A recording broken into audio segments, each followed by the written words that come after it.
दिङा जाब्रबथायाव सासे आइजोआ जिउ खहा आरो गुबुन सा 7 गोमादों।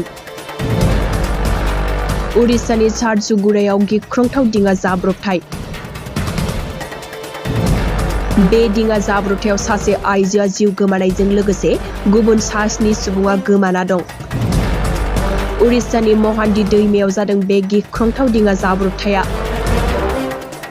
मिथिनो हानाय बादिब्ला गंसे दिङाया सा 50 हान्थियारिफोरखौ लानानै महानदी दैमाखौ बारनो नाजानाय समावनो दिङाया दै गेजेराव बेलथायो।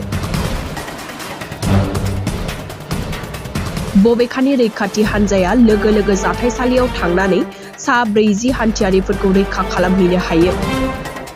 बबेखानि दैयाव गोदोनाय 35 बोसोर बैसोनि सासे आइजोनि गोथै सह'खौबो रैखाथि हान्जाया बोखांनो हायो।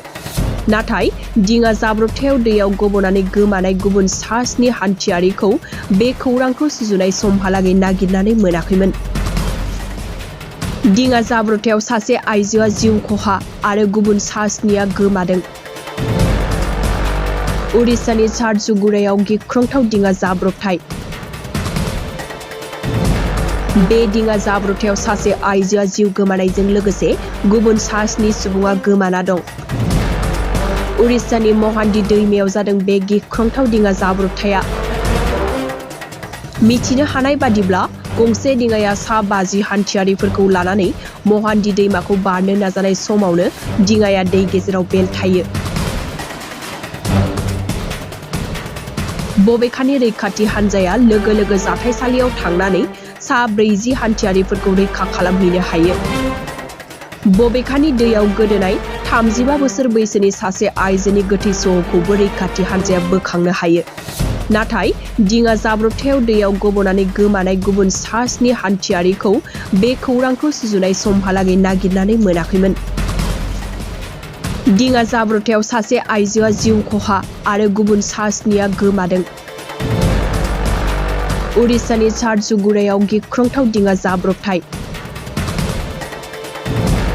बे दिङा जाब्रबथायाव सासे आइजोआ जिउ गोमानायजों लोगोसे गुबुन सा 7 सुबुङा गोमाना दं। उरिष्यानि महानदी दैमायाव जादों बे गिख्रंथाव दिङा जाब्रबथाया। मिथिनो हानाय बादिब्ला गंसे दिङाया सा 50 हान्थियारिफोरखौ लानानै महानदी दैमाखौ बारनो नाजानाय समावनो दिङाया दै गेजेराव बेलथायो।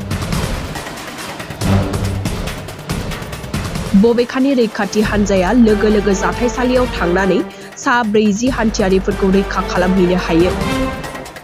बबेखानि दैयाव गोदोनाय 35 बोसोर बैसोनि सासे आइजोनि गोथै सह'खौबो रैखाथि हान्जाया बोखांनो हायो। नाथाय दिङा जाब्रबथायाव दैयाव गबनानै गोमानाय गुबुन सा 7 हान्थियारिखौ बे खौरांखौ सुजुनाय समहालागै नागिरनानै मोनाखैमोन।